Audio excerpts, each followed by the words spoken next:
Hello guys! Hello! This is for Leo. Okay, Leo. Alamin natin, Leo, kung anong messages, vibration, gabay energy para sa inyong lahat. This is general reading. Okay? So, tingnan natin, Leo.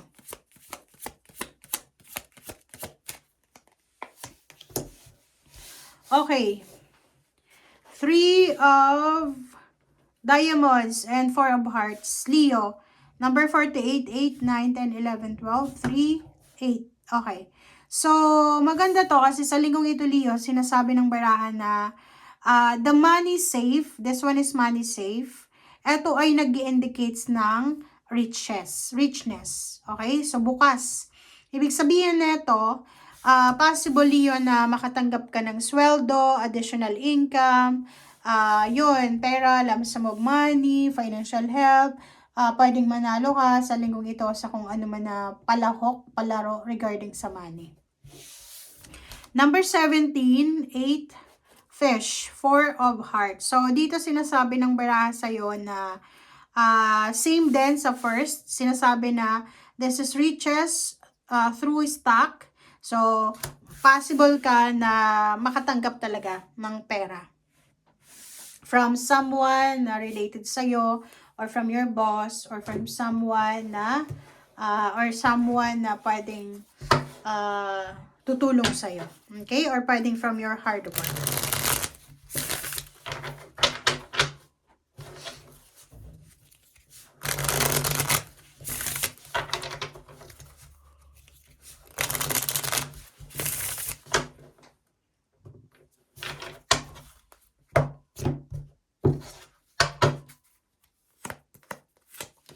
Okay, 3 of coins, Leo. And the Emperor, the Star. Lumabas din to. Okay. Sa baraha mong yan, kung makikita mo, sinasabi ng baraha sa'yo, Leo, na possible na there's a collaboration. Maybe yon, there's a business collaboration, meetings, ganyan. Isang project ang posibleng matatapos or masisimulan because of collaboration. Maybe family gatherings or celebration na posibleng mabuo because of collaboration. The Emperor, sinasabi ng baraha na you will feel super powerful this week.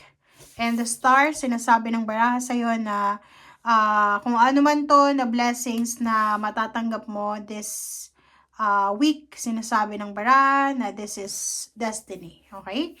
Tingnan mo, makakatanggap ka ng pera. And if there's a business na sinimulan mo or pwedeng may nilaunch kang business, posibleng kumita ka ng malaki simula sa linggong ito. Possible na may salary increase, higher position, magkakaroon ka ng financial authority sa linggong ito. There's a financial healing, there's a wish fulfillment, answer prayers, lalo na sa pera and emotion. Alright, wait lang guys.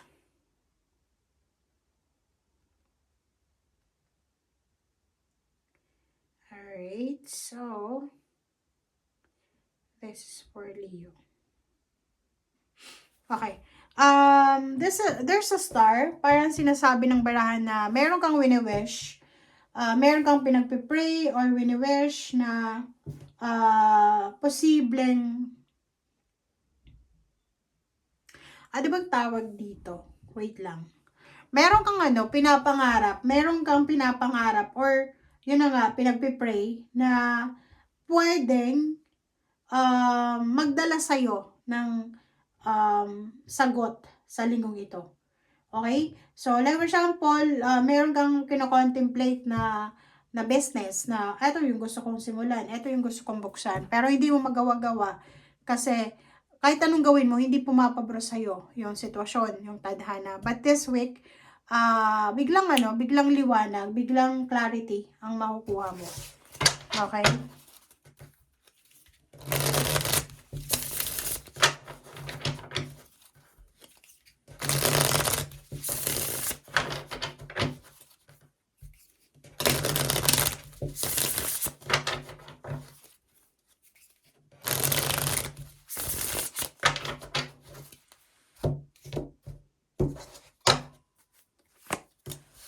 Great. So, the Empress, Leo, ang daming blessings na makukuha mo this year.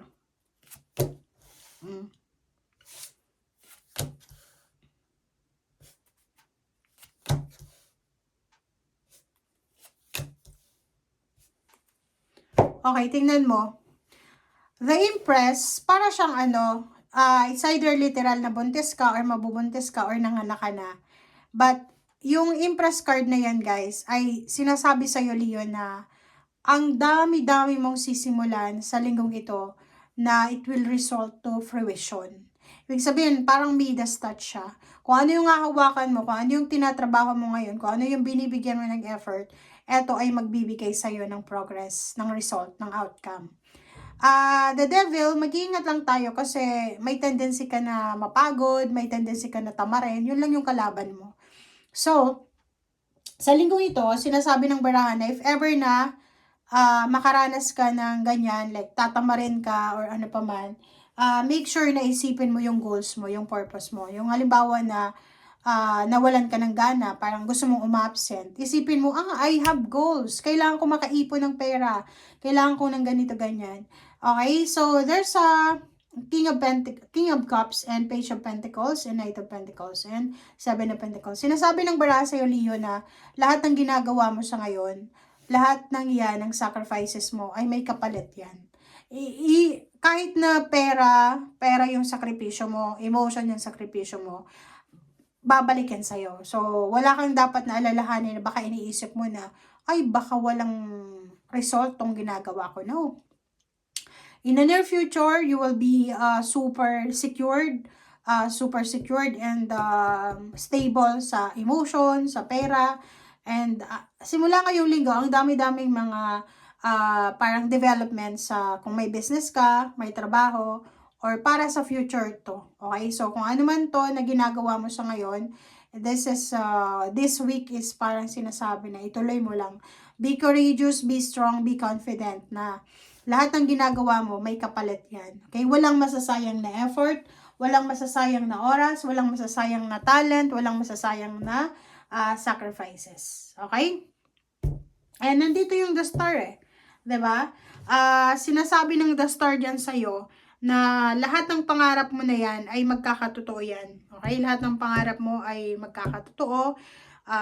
Maraming rason para makapag-survive ka. Okay? Maraming rason para ituloy mo lahat ng pangarap mo.